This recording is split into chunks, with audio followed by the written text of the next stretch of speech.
Hello everyone, my name is Rachel and welcome back to another true crime video.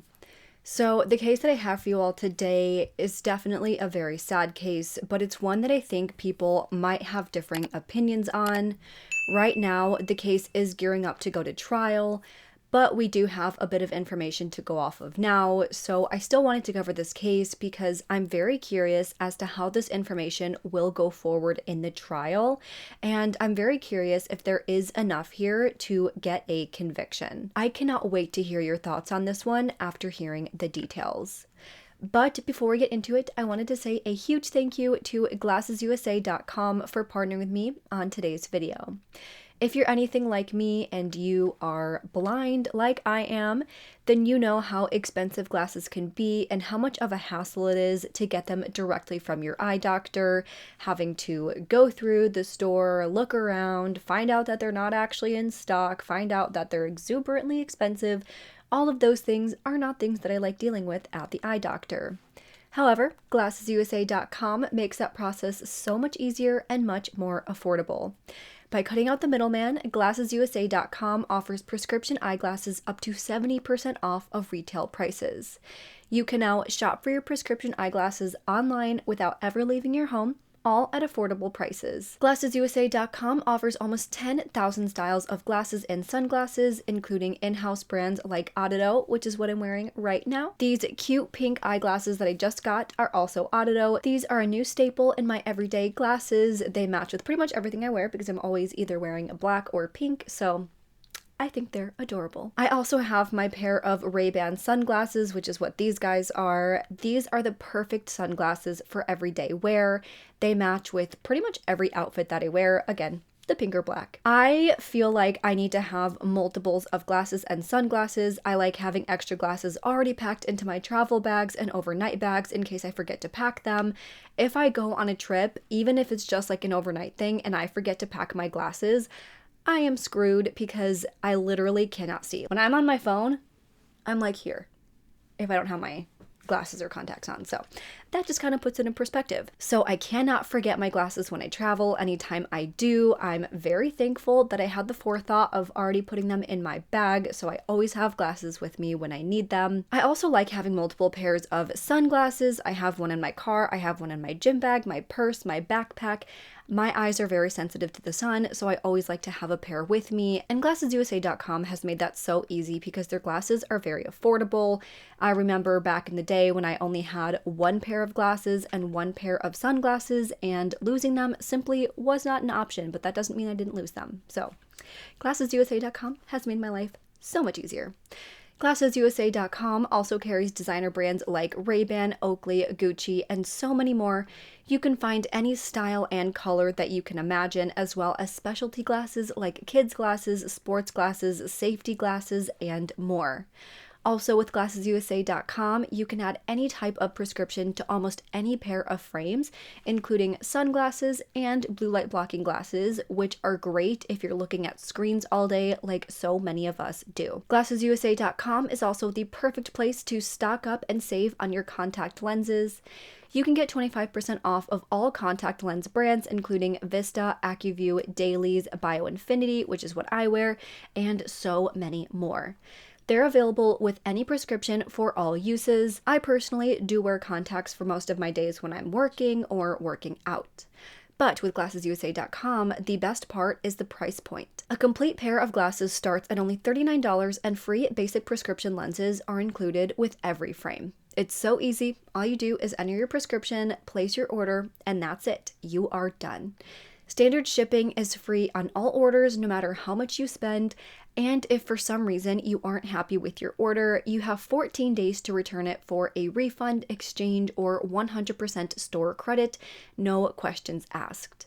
Now, GlassesUSA.com is offering an exclusive discount for my viewers on top of the coupon code that they already have on their website, but it's only available for 24 hours. So make sure you click the link at the top of my description box to get all of the details on this deal.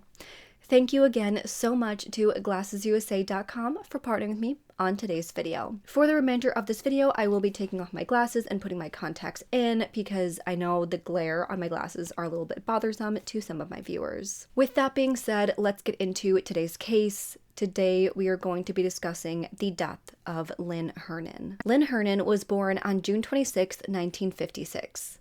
Unfortunately, I have not been able to find any pictures of Lynn, which is actually the first time that I've covered a case where we don't know what the victim looks like, which is very sad. But either way, Lynn was known by those around her as being passionate and outgoing. She went to La Follette High School, graduating in 1974, before she went and opened her own salon, working as a stylist there. She loved being out in the sun, swimming, and having friends over for a get-together. She loved the classic black and white movies, as well as Wizard of Oz. Friends say that she was passionate about helping animals from animal shelters, so after her death, her friends emphasized that the way to honor Lynn was to donate to a no-kill animal shelter. At the time, she was living alone in Pewaukee, Wisconsin. By Wednesday, October 3rd, 2018, an officer was dispatched to her address on reports of Lynn being unconscious and not breathing. She was found by her friend, Jessy Kurczewski. Now, Jessy told officers that she was basically Lynn's only friend. She was her power of attorney and her caretaker. We will discuss this more in a few minutes. But by the time officers arrived to her home on October 3rd, officers found Lynn pale and unconscious, lying face up in her recliner chair. There appeared to be a large amount of crushed up medication on her chest and a plate directly next to her with a large amount of medication also crushed up on the plate. Scattered all around were numerous bottles of prescription medications. At the time, police believed that 64-year-old Lynn Hernan had died from a drug overdose. Now, of course, police first questioned Jessy about what happened. Again, she told officers that she checked in on Lynn regularly to take care of her. Originally, Jessy's mother, Jennifer Flower, was Lynn's caretaker, but Jennifer got way too busy, so Jessy actually took over. For the past 6 months, she had gone to Lynn's house every other day to make sure that she was okay. But in the 2 weeks prior to her death, she started having to come twice per day to help. Then, that previous week, Lynn was admitted to the hospital. While there, hospital staff recommended that she transition to a long-term inpatient rehab unit for further care, but Lynn refused. While she was in the hospital, Jessy said that Lynn didn't want anybody to know that she was there, and she wouldn't allow anybody to visit her because she was embarrassed of her health status. After being released, it was decided that she would start home health care, which was supposed to start on October 1st, but she pushed back the start date to October 5th. Once again, she was trying to avoid basically having to get care for her health issues. She was a little bit in denial, it sounds like. Even though she was having health issues, she really didn't want to get help for them, and she didn't really want anybody to know. So to me, it sounds like maybe she was in a little bit of denial. Now, Jessy said that she never believed that Lynn was suicidal, but she did show some odd behaviors in the week before her death, after she was released from the hospital.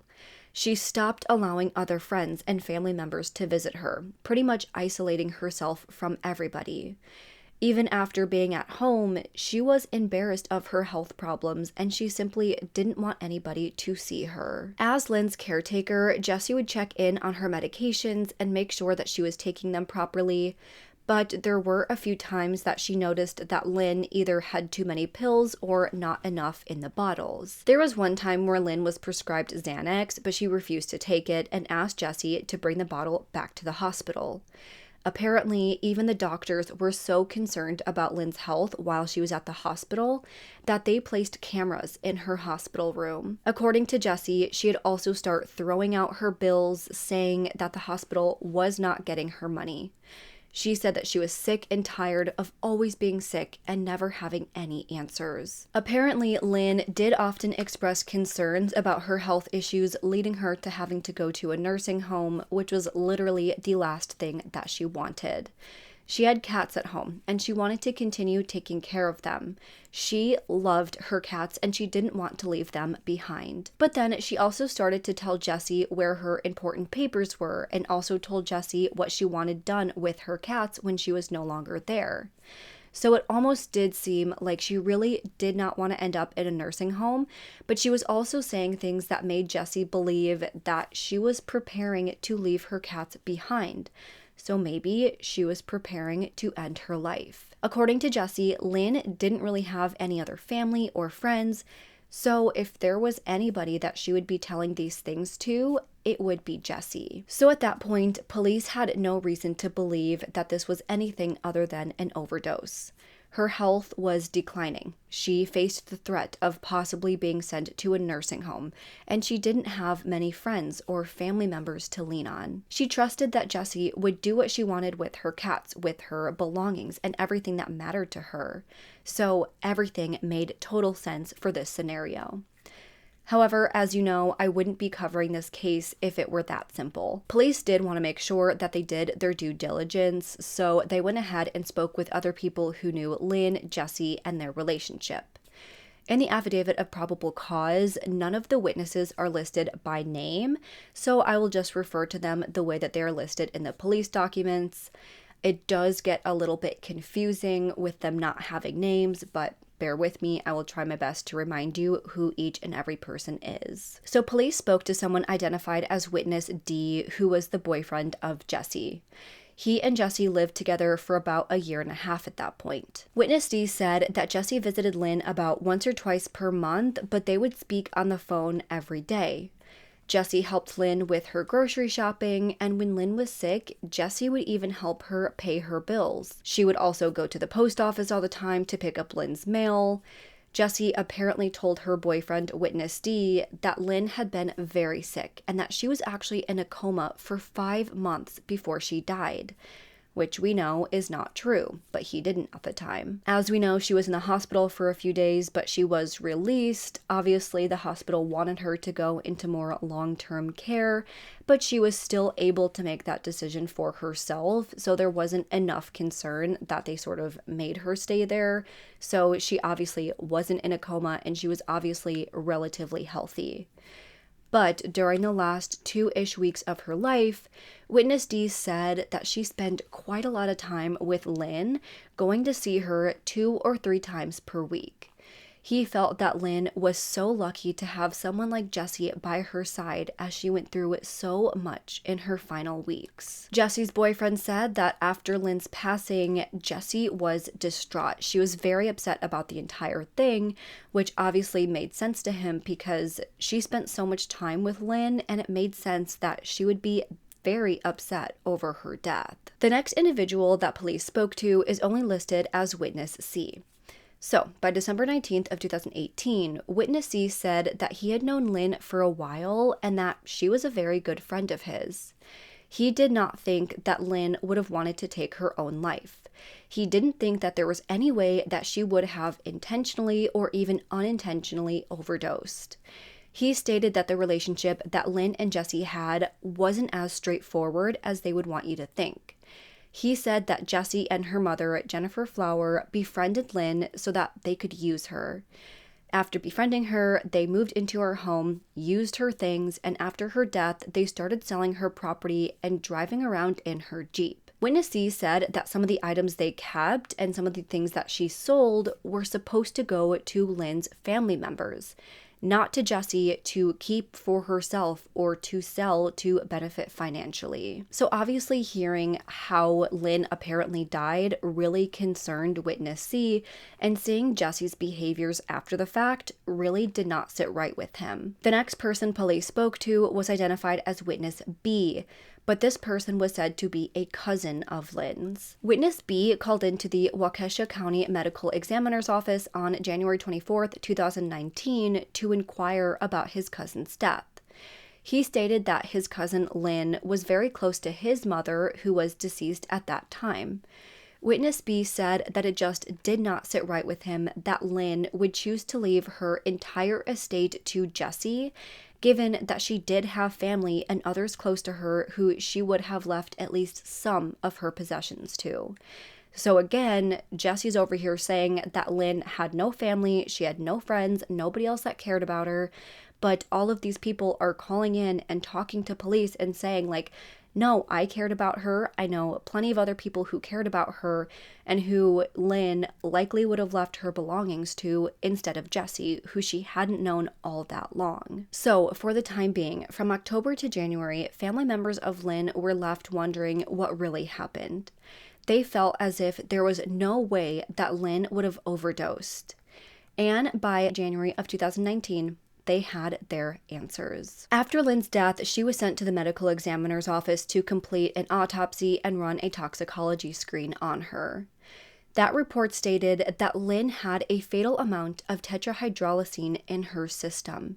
She had died as the result of poisoning. Tetrahydrozoline is the main active ingredient in Visine eye drops, so unless someone is using those eye drops, there should be no trace of the ingredient in your blood. If used improperly, such as ingesting it in very large amounts instead of using the drops in your eyes, tetrahydrozoline can be lethal. Lynn was found to have 160 nanograms per milliliter of blood in her system, and even if you are using the eye drops religiously, like constantly putting them in your eyes, there is no way that you would have that high of an amount in your system to kill you. So, based on the toxicology and autopsy results, the medical examiner determined that Lynn's cause of death was the result of homicide, not suicide, and not an accident. Now, during that time, Jessy knew that Lynn was getting a toxicology screen run on her, but they hadn't shared the results with her, and they were not keeping her in the loop regarding the status of the investigation. But Jessy seemed very interested in what was happening with the case. She had called the medical examiner's office multiple times asking for the results. Of course, police refused to share the results with her at that time. But by July 9th, 2019, after hearing of the toxicology results and hearing from multiple witnesses on this case, Jessy was arrested while officers conducted a search warrant on her home. While being held by police, Jessy agreed to speak with detectives 6 different times over the course of 10 days. She expressed frustration several times about not knowing Lynn's cause of death. She asked if it truly was suicide or if it was some sort of medical event. She said that there were many times throughout Lynn's life that she would abuse illegal and legal substances.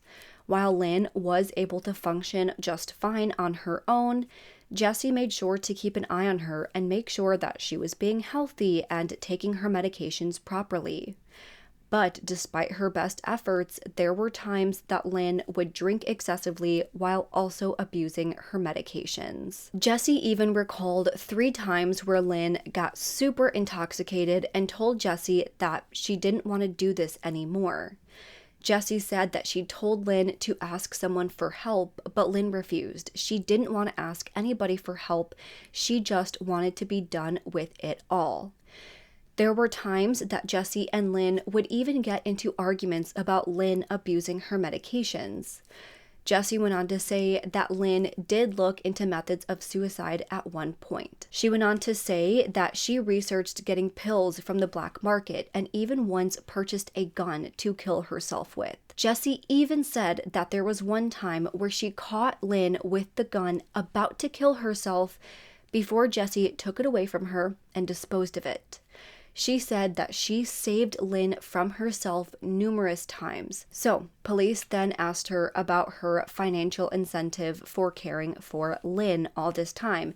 After all, being a caretaker for someone, spending so much time with them, taking care of all of their needs, and not only that, but having to deal with them wanting to take their own life and trying to prevent that is a very tough job.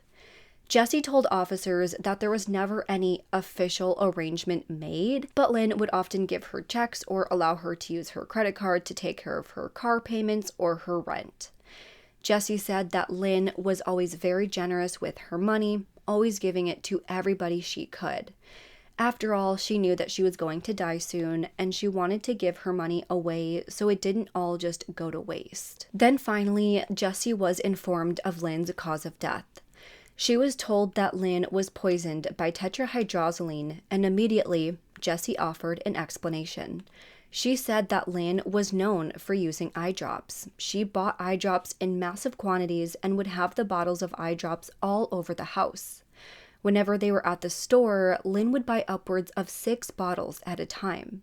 She was constantly squeezing eye drops into her eyes at all times. But detectives came back and said that there were no bottles of eye drops near Lynn at the time of her death, and the levels in her system were not consistent with using the eye drops in your eyes. The drops would have been consumed orally. Jessy said that there was no way that Lynn would have drank the eye drops because that is simply bizarre behaviors. Jessy told detectives that there were times that Lynn would have trouble swallowing her meds, so she would crush them up for her, though she denied crushing up the meds that were found around her body on October 3rd. She said that Lynn was a very hard-headed woman and that she probably wanted to die on her own terms, so now she was switching things up. Originally, she said that she didn't think she wanted to kill herself.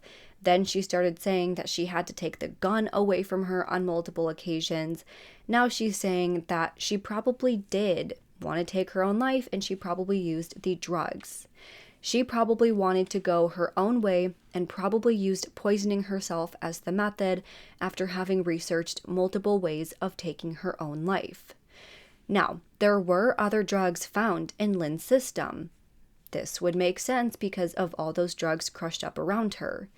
But these drugs were all therapeutic levels and they were all drugs that had been prescribed to her. So there was no way that these were the drugs that killed her.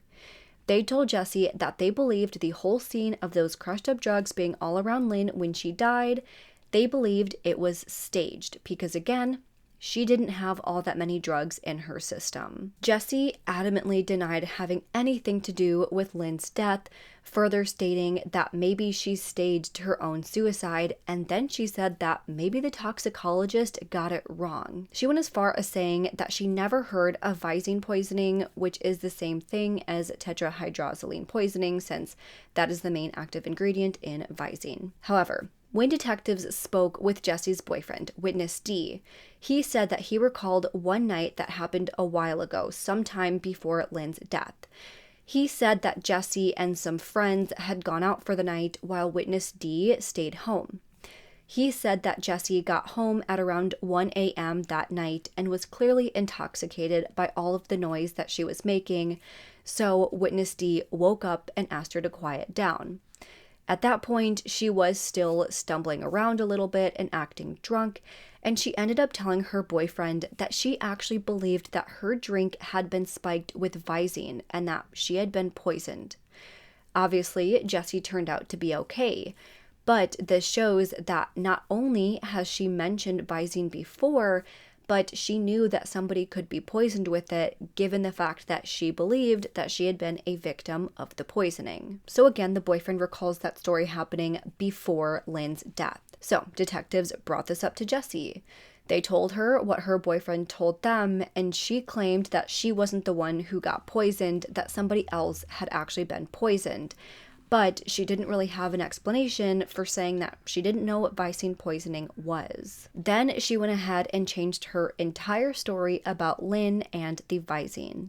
Now Jessy was saying that Lynn knew about Visine poisoning, and having so many bottles of it in the house, Lynn decided to research it. Jessy said that Lynn told her that she tried killing herself by taking pills 2 times, but that didn't work either time.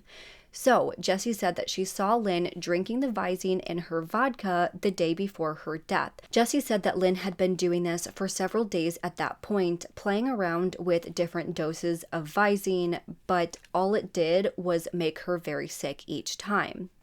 The last time Jessy recalled Lynn making a drink with Visine in it was the night of October 2nd. According to her, Lynn would make water bottles filled with vodka and Visine and would drink them, but again, she just got diarrhea and very sick from taking that. On the morning of October 3rd, Lynn asked Jessy to bring her a water bottle, which Lynn had previously put 6 bottles of Visine and vodka in. Jessy said that she fought with Lynn for over an hour, refusing to bring her that bottle of poison. But she did ultimately bring her the bottle because she didn't actually think that it would kill her because she had been drinking it for so long, and all it ever did was make her sick. But Jessy also said that she felt at that point if Lynn wanted to kill herself that bad, then she had the right to make that choice for herself. So, at the time, she said that she knows that she's going to prison, but that she only gave Lynn that bottle so that she could help her do what she wanted to do. She continued to deny killing Lynn, but she did admit that she handed her that bottle of poison which she knew Lynn was going to drink with the intention of killing herself. Now, at this point, we have a lot of information that is conflicting. Jessy is saying that Lynn wanted to take her own life. She said that she was the only person that Lynn would have confided to, that no one else in her life was close enough to her that she would tell them how miserable she was. Besides, she wouldn't even let her friends and family visit her in the hospital or after she was released because she was so embarrassed of her health condition. And that sort of was confirmed by other family members who said that she really didn't want anybody to see her in that condition. But those who knew Lynn her entire life said that there was no way she was suicidal. They all said that Jessy took advantage of Lynn and used her for her money. Now, in the weeks and months after Lynn's death, a few people around Jessy noticed that she suddenly seemed to have a lot more money than usual and was a lot more generous than she had ever been. One witness listed as Witness E was Witness D's ex-wife. As a reminder, Witness D was Jessy's boyfriend at the time, so Witness E was the ex-wife. Witness E said that all of a sudden, Jessy started giving her gifts, including a $100 spa gift card. Then for Christmas that year, Jessy got Witness D and E's children expensive gifts like laptop and Game Boys. She had never done anything like that the previous Christmas. She also had no idea where all of this money was coming from, and she started to wonder if she was running up debt on a credit card or even if she was using Witness D's money. But that doesn't seem to be how she got all that money. It turned out that during Jessy's time caring for Lynn, Lynn's spending habits changed drastically.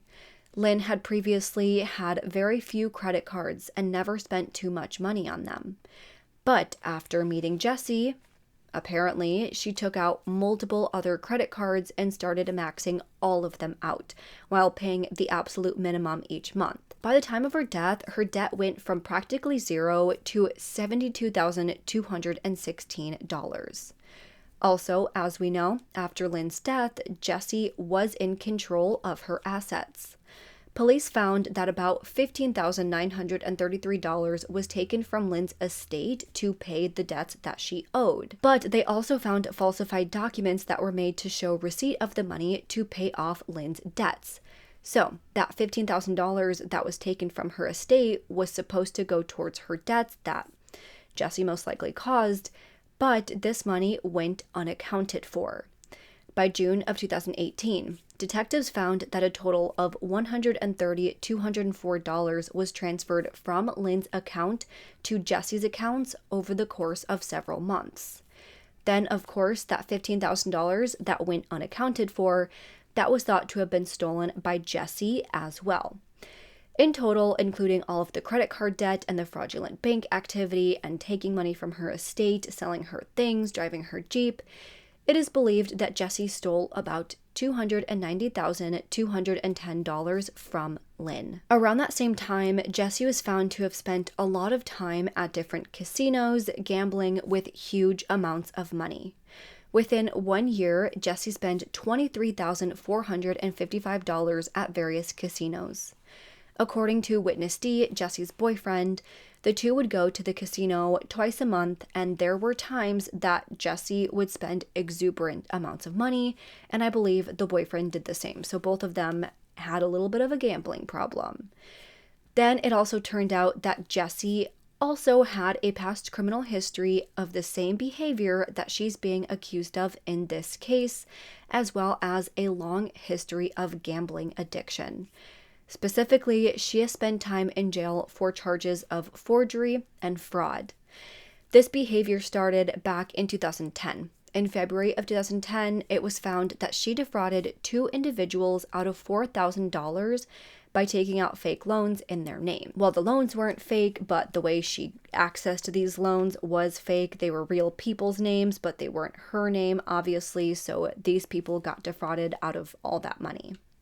By April of 2010, records show that Jessy lost $45,065 at a casino. In July of 2010, Jessy took out a $2,500 cash advance and requested an additional $6,350 from a loan that her mother, Jennifer, had taken out. She did this saying that she had permission from her mother to take that money out in her name. But obviously, the thought here is that she didn't have that permission. Then, that same month, Jessy took out a title loan on her mother Jennifer's car for $6,600 that she did not pay back.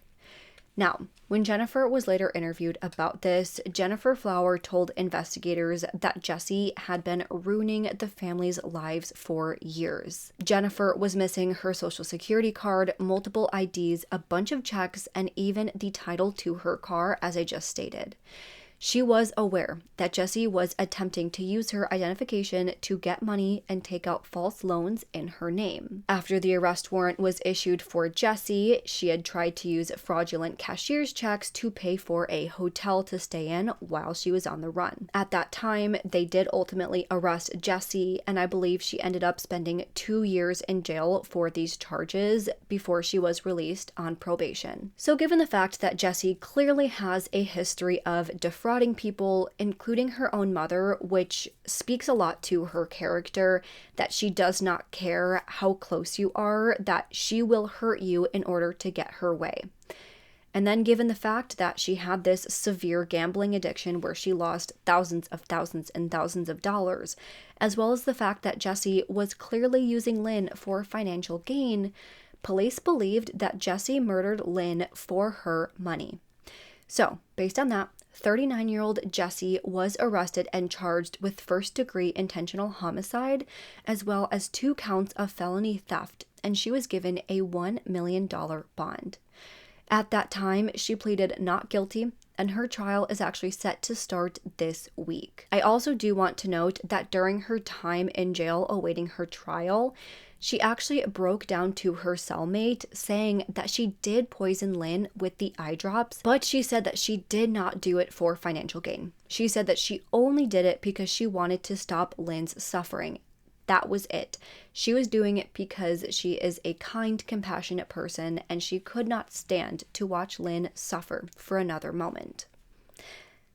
As if she didn't just watch her mother suffer for all those years after defrauding her and costing her a ton of money. I don't believe it. But as of right now, that is all of the information that we have.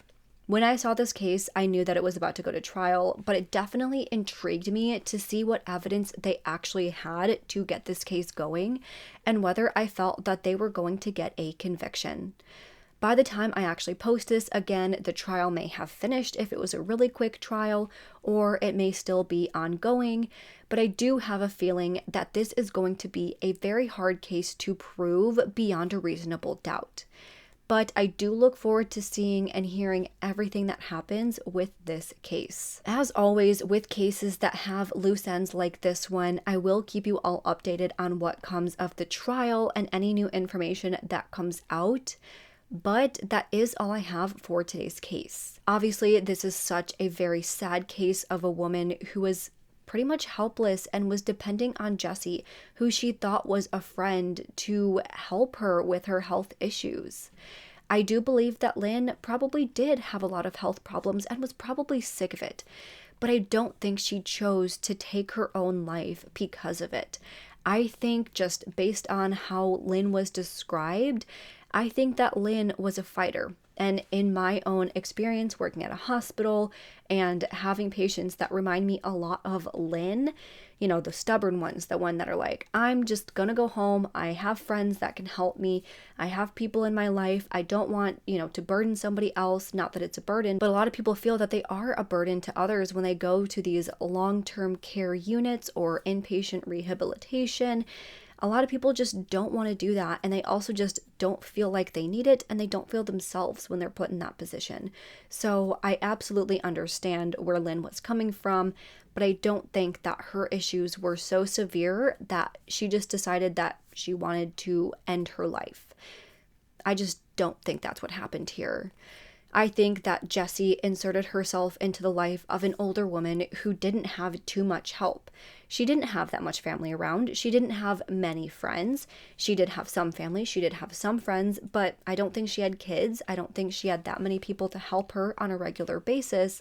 So I think Jessy took advantage of that, and I think she used that as an opportunity to take Lynn for all of the money she had, until she finally poisoned her, knowing that she would be benefiting from her estate. I have no idea how Jessy was able to get her entire estate to get Lynn to change things, because obviously before she met Jessy, she probably was giving things to other family members, and then she got her to change it somehow. I have no idea how Jessy was named as power of attorney, but I do think that Jessy was very manipulative, and I think she found a way to get this all done with the intention of eventually killing Lynn to take her money. Either that, or she figured, I'll just wait until she dies, because maybe she thought she was a lot more sick than she actually was and thought that she would die very quickly. And when she didn't, she wanted to speed things up. Based on what we do know, I truly think that Jessy is a selfish, money-hungry woman, but we can't be sure exactly what is going on until the trial. Obviously, everything I said here is alleged until the trial and until she is possibly convicted of this. But now I want to know what you all think of the situation. Do you think that Jessy poisoned Lynn to kill her? Do you think it was for financial gain, or do you think that she just felt bad for Lynn? Or do you think that Lynn was truly suicidal? Let's discuss this and any other thoughts that you have in the comments below. If you liked this video, please make sure to go ahead and give this video a thumbs up and subscribe to my channel. I put out new true crime and mystery videos every single week. Make sure to turn that notification bell to on so you don't miss out on any of my future videos. Make sure you follow my Twitter, Instagram, Facebook, and TikTok. All are going to be linked down below. And if you have any case suggestions, please make sure to fill out the Google form, which is also linked down below. With that, I hope you guys have an amazing week. Stay safe, stay healthy, and I hope to see you next time. Bye.